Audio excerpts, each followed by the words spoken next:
নবীজি চমৎকার ভাষায় বলেছেন, ফিহি লাইলাতুন খায়রুম মিন আলফি শাহরিন। শুনে নাও, এই মাসের মধ্যে আল্লাহ সুবহানাহু ওয়া তাআলা একটা রাত রেখেছেন, যেই রাত্রটার নাম হলো লাইলাতুল কদর। এই লাইলাতুল কদরের রাতটা হলো 1000 মাসের চেয়েও উত্তম একটা রাত।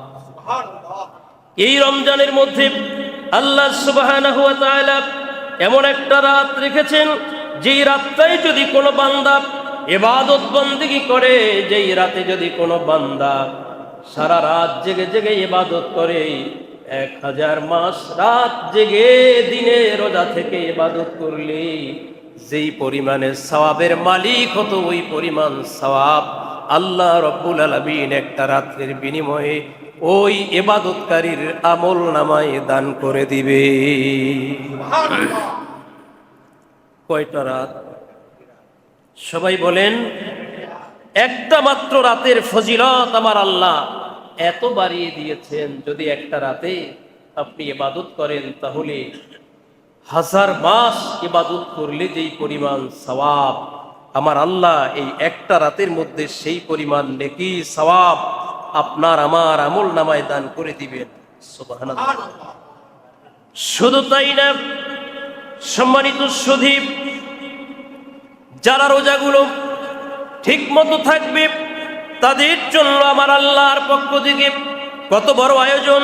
আন আব্দুল্লাহ ইবনে আমর রাদিয়াল্লাহু তাআলা আনহু আন্না রাসূলুল্লাহ সাল্লাল্লাহু আলাইহি ওয়াসাল্লাম قال الصيام والقرآن يشفعان للعبد يقول الصيام إني منعته الطعام والشهوات بالنهار فشفعني فيه ويقول القرآن منعته النوم بالليل فشفعني فيه فيشفعان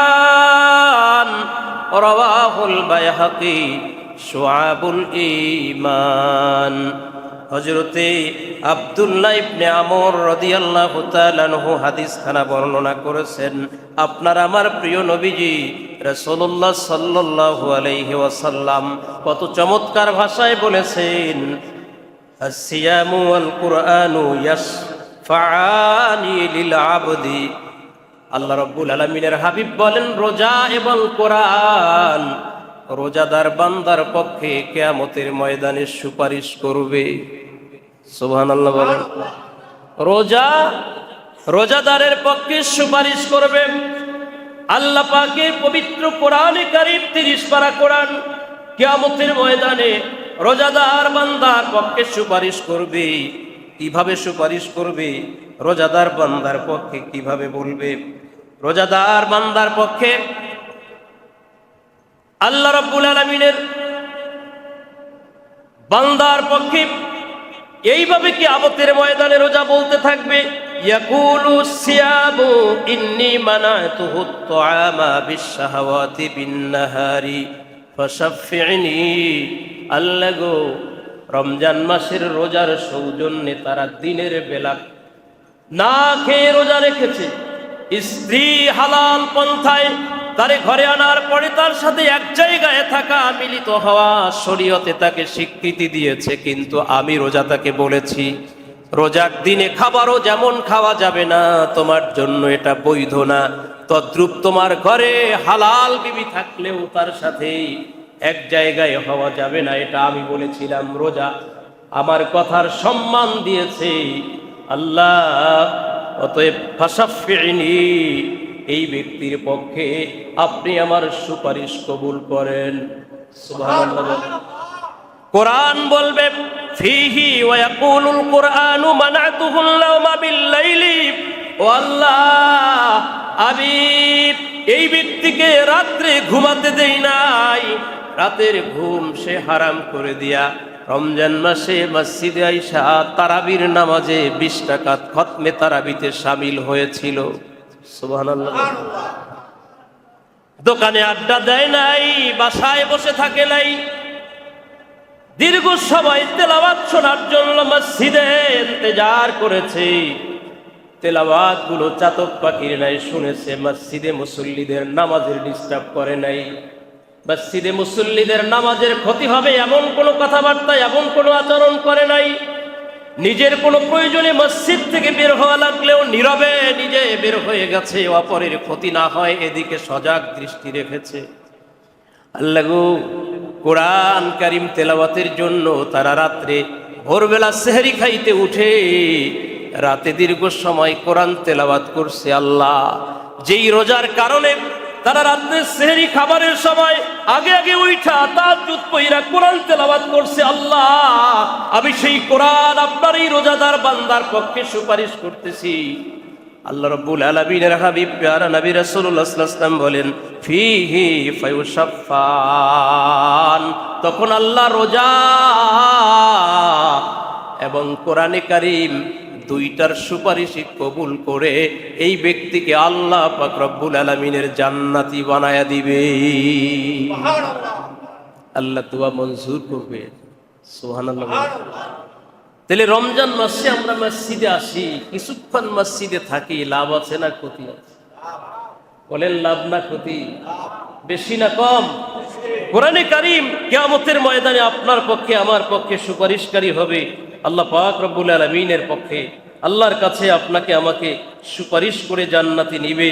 অতএব এই যে জান্নাতে যাওয়ার একটা সুযোগ আল্লাহ আপনাকে আমাকে করে দিয়েছেন, এই জান্নাতে যাওয়ার সুযোগটা আমরা যদি গ্রহণ করি, আমরা যদি হৃদয় থেকে মেনে নেই যে আমি রোজা থাকব, রোজার মাধ্যমে আমি সুপারিশ পেয়ে জান্নাতে যাওয়ার আশায়, তাইলে জান্নাতে যাওয়া যাবে।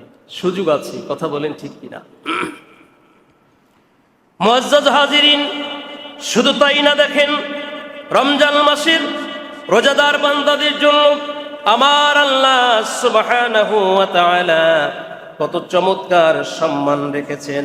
রোজাদার বান্দা যারা রোজা থাকবে, যারা আল্লাহ রাব্বুল আলামিন তাদের জন্য পার্সোনাল একটা জান্নাতের মধ্যে দরজাই রেখেছেন, যেই দরজা দিয়ে কেবলমাত্র আল্লাহ রাব্বুল আলামিনের জান্নাতি বান্দারা, রোজাদার বান্দারা প্রবেশ করবে, আর অন্য কোনো বান্দাকে আল্লাহ ওই দরজা দিয়ে ঢুকতে দিবে না। সুবহানাল্লাহ বলেন।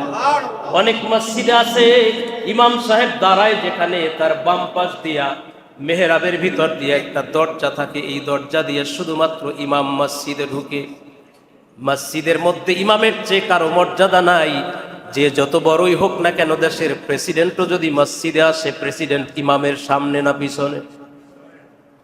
তাইলে মসজিদের মধ্যে সবচেয়ে মর্যাদা হলো ইমামের। ওই ইমামের দরজা যেটা, এই দরজা দিয়ে ইমাম হুজরাত থেকে ভিতর থেকে বের হয়ে মসজিদে তার মেহরাবে চলে আসে, মসজিদে তার যায় নামাজে সে নামাজের নেতৃত্ব দেয়। বিশেষ কোনো মেহমান যদি ইমামের রুমে যায়, ইমাম সাহেব তাকে ওই দরজা দিয়া নিয়ে চলে আসে। ঠিক কিনা বলে? মসজিদের মধ্যে ইমামের উপরে নেতৃত্ব করার ক্ষমতা পৃথিবীতে কাউকে দেয় নাই আল্লাহ। যদি কেউ করে থাকে ইমামেরও নেতৃত্ব দিতে চায়, তাহলে সে ভুল করতেছে। ইমামকে নেতৃত্ব দিয়া, কবল দিয়া কোনো কাজ করানোর এখতিয়ার কোনো মুসল্লির নাই, মসজিদের সভাপতিরও নাই।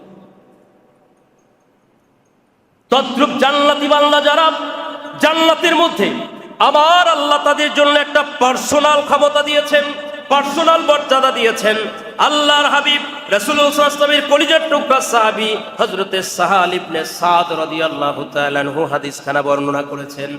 وعن سهل بن سعد رضي الله تعالى عنه قال قال رسول الله صلى الله عليه وسلم في الجنة 8 أبواب منها باب يسمى الريان لا يدخله إلا الصائمون।